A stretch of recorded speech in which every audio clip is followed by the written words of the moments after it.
weer 29 Julie 2026, lesing 75 van die Groot Johannes Evangelie boek 4. En ons is vanoggend bevoorreg om verder te lees oor wat met Lazarus gebeur het, die ou Lazarus, ons Lazarus wat uit die dode opgewek is, se pa.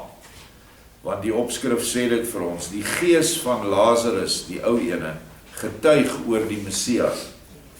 Onthou, die gees het nou reeds die liggaam verlaat. En die ou rabbi wat daar bygestaan het, is my interessant dat hy heeltyd verwys na hom, Joshua, as die klein rabbi. Wat maar net basies beteken, hy is klein, miskien nie net van postuur nie, maar klein in geloof ook. Wat hy natuurlik bewys het, hy is 'n Sadduseer wat nie glo in die lewe na die dood nie. Ek kan nie glo dat ek selfs gister het ek van iemand op Facebook gesien, dat hulle 'n hele rits redes daar gee, dat wanneer jy sterf, is jy dood. So dood soos daai stuk liggaam wat in die kus lê, dat daar geen lewe is nie. En jy kan sien dat hierdie persoon is 'n Christen. En hoe hulle die skrifte vertolk, verstaan ek nie. Net die verskrifte van Samuel wat opgekom het uit die aarde, en van Lazarus die bedelaar, wat aan die boesem van Abraham is, en dan Joshua se woorde, ek is die God van lewendes, ek is nie die God van dooies nie. So daar is nie dooies nie. Die dood, wat die skrif eintlik van praat, is elke mens wat Joshua nie in sy lewe het nie, is dood. Daar is grade van dood, dis interessant. Ons het altyd gespot, dood, mors, dood, vrek. Maar in die vlees, as jy dood is jy dood, maar in die gees kan iemand dooier wees as 'n ander ou, afhangende van hoe min lig hy het. En so is die hel ook vlakke van duisternis, wat hoe dieper jy ingaan, hoe donkerder word dit, hoe dooier is hulle. So kom ons lees hierdie verhaal wat vir ons weer 'n bewys is, dat hierdie man lewe, en sy getuienis is vir ons baie belangrik. Nou Mattheal, die jong seun, hoofstuk 1:3-6, intussen het die jong Lazarus na my vader gekom, en hom gevra of die geheime druppels van die rabbi, sy vader nie werklik sou kon opwek nie. My vader sê, dit spyt my baie, my beste vriend, dat ek jou as dokter en as mens die volle waarheid moet vertel. Watter sin het dit ook om 'n mens aan 'n lyntjie te hou met leë beloftes, wat nooit as te nimmer werklikheid sal word nie.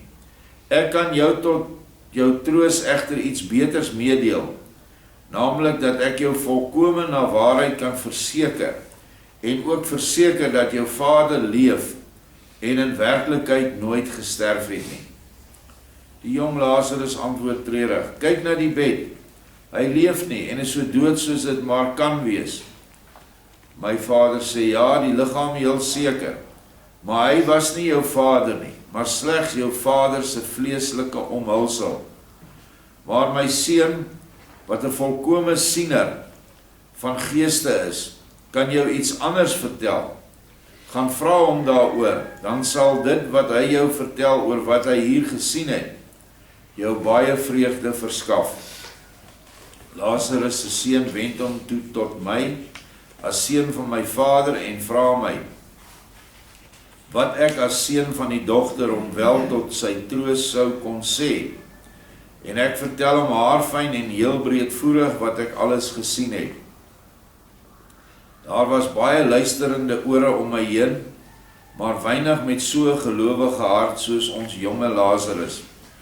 Hoe langer ek hom vertel oor wat ek gesien het, hoe opgewekter word sy gesig, wat ook sy twee susters, wat nog in hulle vroeë vroulike jeug was, weldra bemerk, waarop hulle hom vra, wat die oorsaak is van sy skielike opgewektheid. Lazarus wys na my en sê verder niks daaroor nie. Toe kom beide meisies na my toe en vra my heel beskeie, wat ek dan wel aan hulle broer vertel het, waardeur hy opeens sy groot droefheid verloor, en nou so opgewek was, asof daar in die hele huis nooit iets treurigs voorgeval het nie. Ook hulle sou dit graag van my wou hoor. Maar ek word toe 'n bietjie ondeend en sê, o, dit is vir julle meisies glad nie erg, as julle ook 'n bietjie treur nie. Ek sê vir julle niks. Op die regte oomblik sal julle broer Lazarus dit wel vir julle sê. Die twee meisies dring daarop weliswaar nie verder by my aan, om hulle te sê wat ek hulle broer vertel het nie, maar hulle word toch bietjie minder treurig, en my vader wend hom, omdat die son juis heeltemal purperrooi bo die horison begin uitkom, tot die ou rabbi en sê, wel vriend, hoe gaan het nou met jou persiese varingolie-druppels?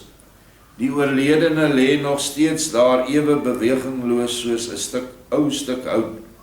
Hoe staan die saak nou? Die son is al op en alles is stil en dodelik rustig. Wie het die weddenskap gewen? Ek of jy? Die rabbi antwoord, vriend, ek gee gewonne, en ek sal nou glo wat jy glo. Jy is 'n wyse arts met baie ervaring, wat seker nie sommer maklik sonder enige rede iets glo nie. Hoewel ek nie die rede sien nie, wil ek tog glo, omdat jy dit glo. En jy weet beslis waarom. Ek neem die geloof aan, omdat ek dit sien, en hou my by wat jy vir my gesê het. Jy het hierdie belangrike wetenskap gewen, en ek is jou gevangene. My vader sê, nie my gevangene nie, maar in die naam van Jahwe, 'n volkome vry mens.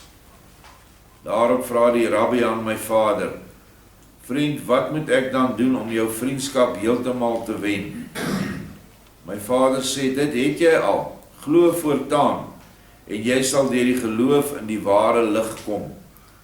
Toe gaan ek na my vader en vertel hom dat ek nou net 'n vername gees gesien het, wat die kamer binnekom, en vir my wink en sê dat die kinders van Lazarus hulle gereed moet hou, want die gees van hulle vader sou nog een keer kom en hulle seën en 'n groot belofte gee. Ek sê ook aan my vader dat hy dit aan die 3 moes vertel, en my vader doen dit. Die seun van Lazarus en sy 2 baie jong sissies, meisies van 14 en 16 jaar oud, verheug hulle baie daaroor. Nie lang daarna nie kom die gees van die gestorwe Lazarus, stralend van hemelse ligglans, weer in die kamer in, en al 3 sien hom en kan ook sy stem hoor. Let wel, die 3, die kinders, die ander tannies en die neefs en niggies en die rabbi en goed daar, lyk my nie hulle kon hom sien en hoor nie. Die gees wat vol lig is, sê aan sy seun, jy is 'n volwasse, wees 'n goeie pleegvader vir jou jong susters. Laat geen slegte gedagtes in jou hart toe nie, want jy sien, ek leef en het nie gesterf nie. Wat gebeur het die meester so gewil. Ons huis het hy uitverkies, en die allergrootste wonderwerk sal in hierdie huis plaasvind. Nou waarna verwys die ou Lazarus nou? Na die opwekking van sy seun, wat 4 dae in die graf was, wat Joshua opgewek het uit die dood. Dit was sy laaste groot teken, voordat hy self gedood is. Reeds bevind die meester hom liggaamlik as 'n seun van arm ouers op hierdie aarde. Hy, die ewige, die allerheiligste, het reeds begin met die groot verlossingswerk.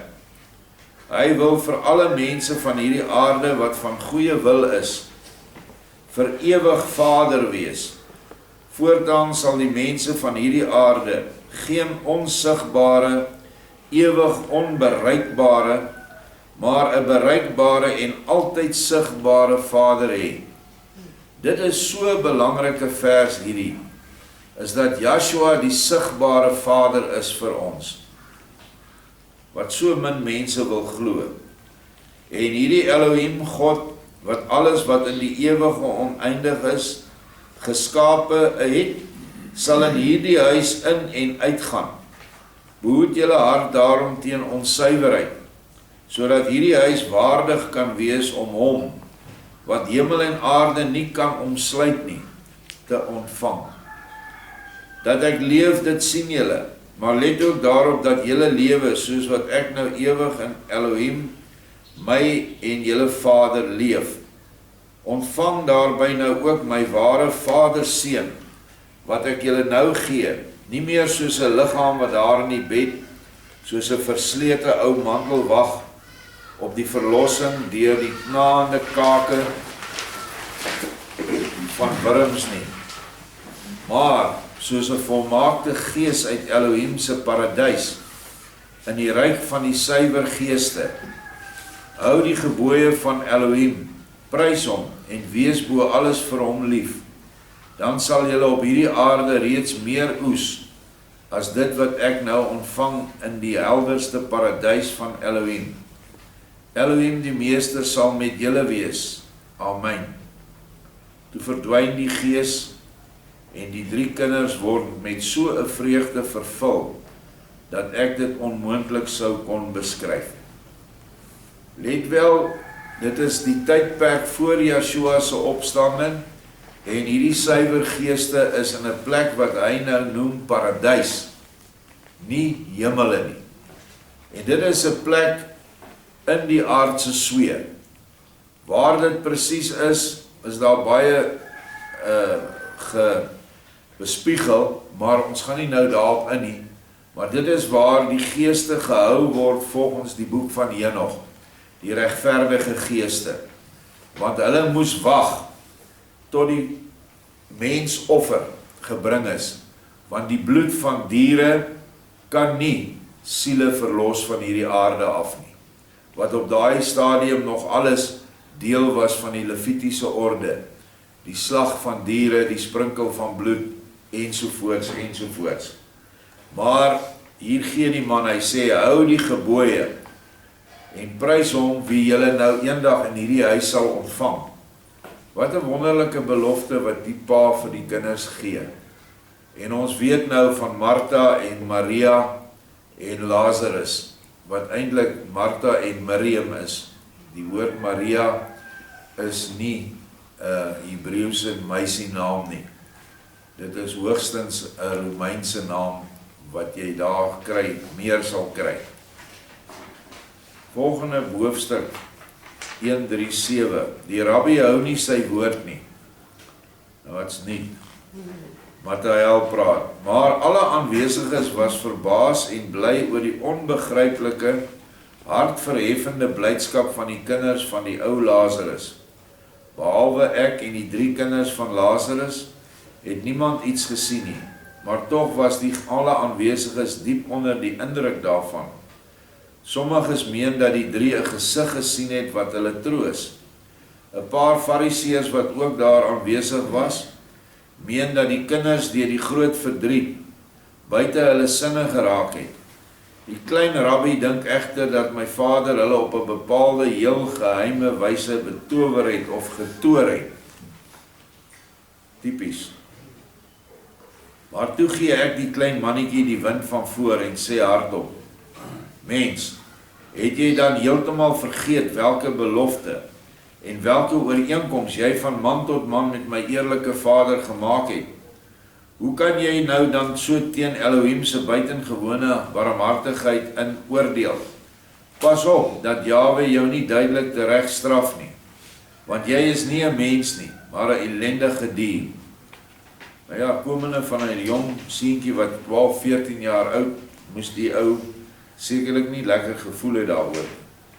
Wel, hierdie woorde vers 3 van my het so indruk op die klein rabbyn gemaak, dat hy net so Hippokraties bleek geword het, soos die lijk op die bed, en oor sy hele liggaam begin te bewe.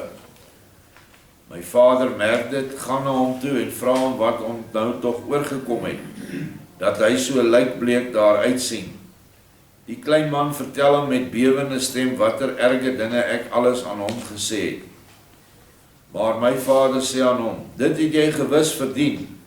Waarom bly jy dan nie in die geloof wat jy my so plegtig beloof het nie? Met Elohim en sy geeste kan jy beslis geen grappies maak nie. Verstaan jy dit? Of jy glo, ook al is dit op gesag van hulle wat die volste ervaring besit, of jy bly soos wat jy was. Wat jy is, wees dit heeltemal. Het sy 'n engel of 'n duiwel. Die slegste van die slegste is egter om 'n dubbele wese te wil wees. 'n Engel en 'n duiwel in een en dieselfde persoon. Die twee fariseërs wat nou net aangekom het, het jou deur hulle koms die kop warm en jou hart brandend gemaak, nie waar nie? Jy het bang geword en begin, soos 'n vroeëre aanhanger van die sekte van die Sadduseërs, na hulle pype te dans, soos wat die Grieke tans hulle bere vir ons na hulle pype laat dans. Daardeur kon jy vergeet ten opsigte van wie jy in 'n sekere sin jou eed verbreek het. Wat wil jy nou doen, beklaanswaardige? Die rabbi bedek egter sy gesig en gaan weg en het hom waarskynlik in Jerusalem in sy woning teruggetrek om oor al sy doodsondes na te dink. Wat daar verder met hom gebeur het, weet ek tot op hede nie.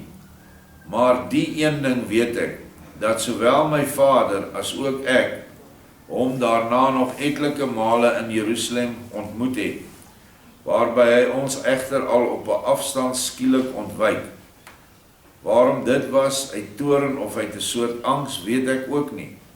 Hy het ook nooit weer na die huis van Lazarus teruggekom nie, hoewel hy sy toorflessies daar vergeet het, wat ons maklik te wete gekom het, omdat die jong Lazarus en sy susters ons later nog heel dikwels besoek het. Wel meester, dit is die gebeurtenis wat ek met my vader in Betanië so waar en waaragtig beleef het, soos wat ek nou vertel het. Destyds was alles vir my natuurlik 'n onoplosbare raaisel. Nou is baie daarvan verstaanbaar vir my. Slegs 2 verskynsels is vir my nou nog 'n raaisel. En ondanks alle verklarings wat u nou al gegee het, begryp ek dit nie. En die 2 verskynsels is, ten eerste die ligmeteoor, wat aan die natuurlike hemel om middernag opgeduik het, en die geeste wat dit na die weste begelei het, en ten tweede die ooreenkomstige suiwer geestelike lig, bo die kop van die reeds heeltemal vry siel, wat bo sy dooie liggaam gesweef het.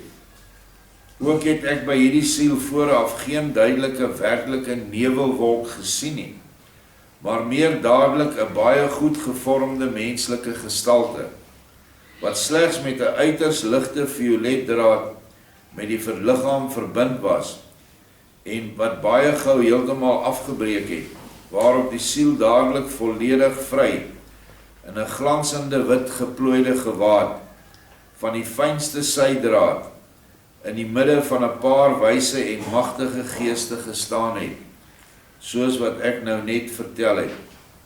Ek, en sekerlik ook alle andere, sou graag uit u mond wou verneem, hoe hierdie dinge en verskynsels nou met mekaar saamhang.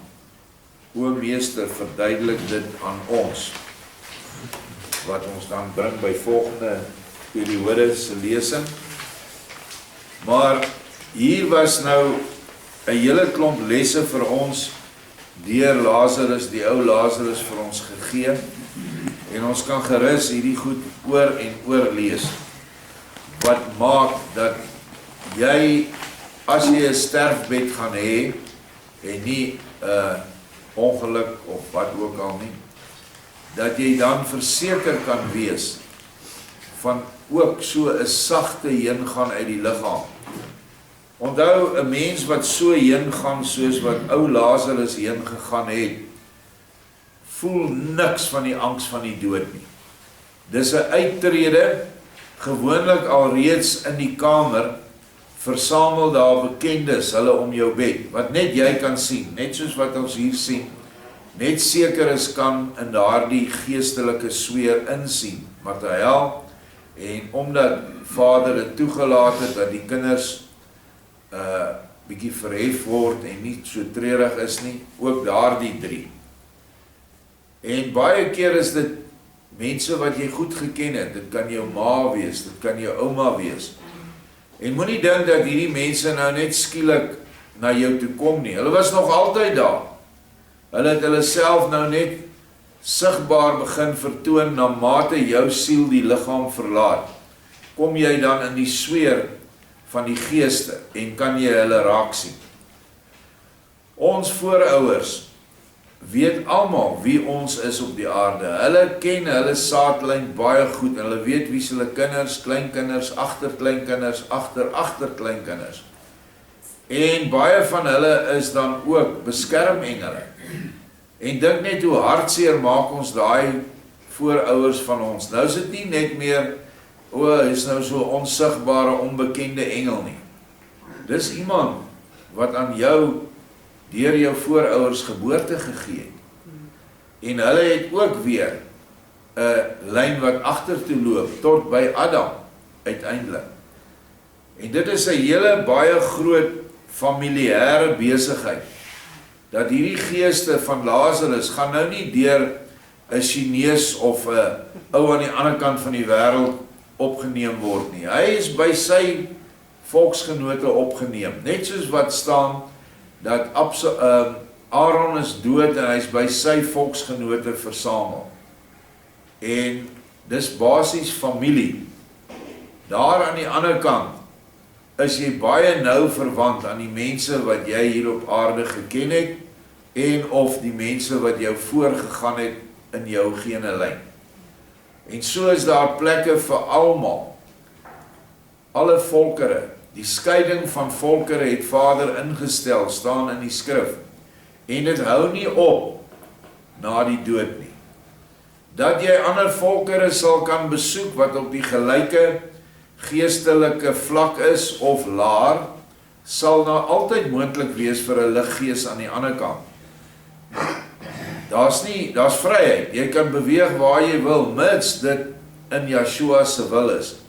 Jy gaan nie nou na 'n plek toe gaan, 'n ver afgeleë planeet, net omdat jy nuuskierig is. Jy sal soontoe gaan as jy die opdrag kry. En dan gaan jy ook weet wat jy daar moet doen, met wie jy moet praat, wat jy moet sê. Al daardie dinge sal deur Vader vir jou moontlik gemaak word. Maar dit is die verskil. Hierdie gees het nie nou 'n lang pad wat hy moet loop deur die onderste, die middelste en die boonste hemel nie. Hierdie gees van Lazarus het reguit in die hoogste vlak van daardie destydse paradys beland, saam met die aardsvaders, saam met die profete, wat dan deur Yeshua na sy opstanding, of met sy neerdaling na sy dood, na die doderyk toe, na hierdie plek toe, het hy vir hulle almal weggevat, en vir hulle die poorte van die hemele oopgemaak. Bedoeling, hy het die hoogste hemel, die derde hemel, die liefdeshemel, se oggendkant, wat nou die nuwe Jerusalem in die hemele bevat. En die nuwe Jerusalem in die hemele is Yeshua. Hy is die stad. Hy is die lering, want daai stad bestaan uit geesteswesens, wat almal in sy leer opgeneem is. Almal ken hom, almal het baie respek vir hom, en almal weet dat hy die hoogste gesag in die hemele is. Daar is nie hoër gesag nie. En hulle werk vanuit daai nuwe Jerusalem nou, met mense reg deur die 3 hemele af onder toe, en ook mense wat in die fisiese realm is hier op aarde. So daardie geeste, al sien ons hulle nie, is daagliks met ons besig.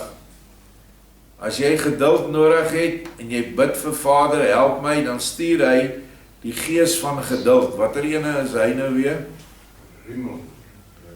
Remiel. En as hy die liefde, as jy kort, dan stuur hy die gees van Uriel. Almal engele, wat om hom versamel is in die hoogste hemele. So eenvoudig soos dit. En dit maak dan dat ons ook nou deur onderdanig te wees aan hom, via sy engelgeeste wat ons hulp aanbied, en die duiwel ver van ons afhou, dat ons ook, wanneer ons sterf, daar kan kom waar hierdie ou Lazarus gekom het. Uiteindelik gaan ons nou daardie stad in die hemele dupliseer, en hy noem dit die nuwe Jerusalem op aarde. En dit kom nou wanneer hierdie bedeling afgehandel is, wat nie ver is nie. Binnekort gaan hierdie laaste groot vernietiging plaasvind, en dit lei dan die einde in. En dan kom daar 'n nuwe skepping op hierdie aardbodem, want alles sal weg wees. Vader sal selfs die ligpartikeltjies, die ruimte sal hy moet herskep, want daar sal nie 'n gebou meer, 'n steen op die ander geplaas wees nie.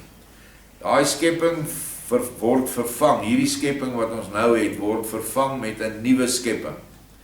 Binne 'n baie kort tyd, wat nie normaalweg so is nie, want gewoonlik laat hy 'n aarde ryp word oor miljoene of biljoene jare, maar hy sê dis noodsaaklik vanweë die ontsettend baie miljoene der biljoene der eons geeste, wat wag om aarde toe te kom, en 'n vleesomhulsel te kry, sodat hulle ook in die Vaderhuis kan kom.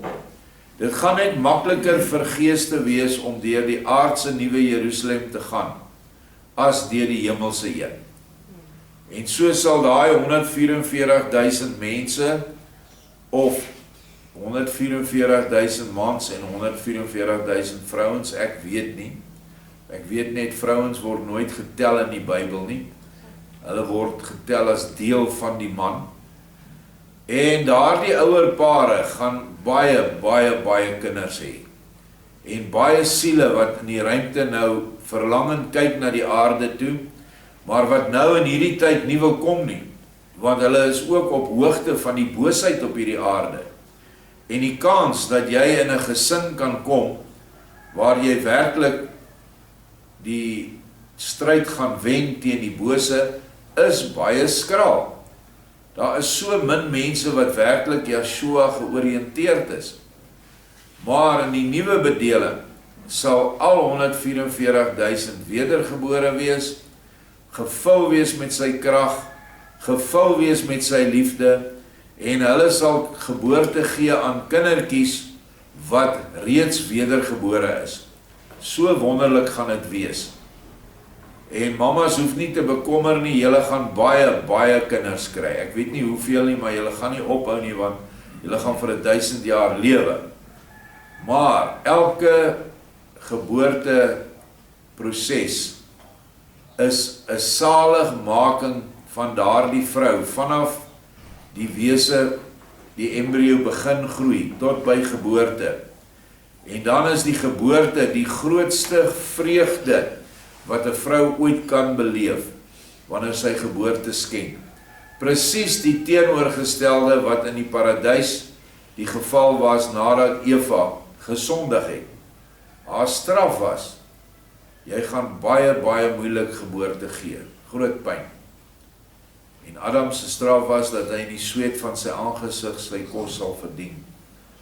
In hierdie nuwe aarde waar ons gaan, die nuwe Jerusalem, sal kos beskikbaar wees vir almal. En ons sal mekaar almal dien in liefde. Daar gaan nie geld wees nie. Al die tegnologie wat moontlik daar gaan wees, gaan opbouende tegnologie wees. Maar nou vra jy, hoe gaan ons mekaar betaal? As ek iets wil hê, jy het groente en ek het basies 'n klomp skape, ons gaan mekaar ruil. En ek gaan na jou kyk en ek sal sien, weet jy, ou Piet, kry nou 'n bietjie swaar daar, hy het hierdie ding nodig. Of dit nou 'n baie gemaklike stoel is of wat ook al. Dan gaan my hart my aantree en sê, gaan maak vir hom so 'n ding. En dan bring ek dit vir hom, en my grootste vreugde gaan wees om dit vir hom te gee en sy dankbaarheid te sien. En sy dankbaarheid gaan wees so groot wees, dat hy gaan sien wat ek kort.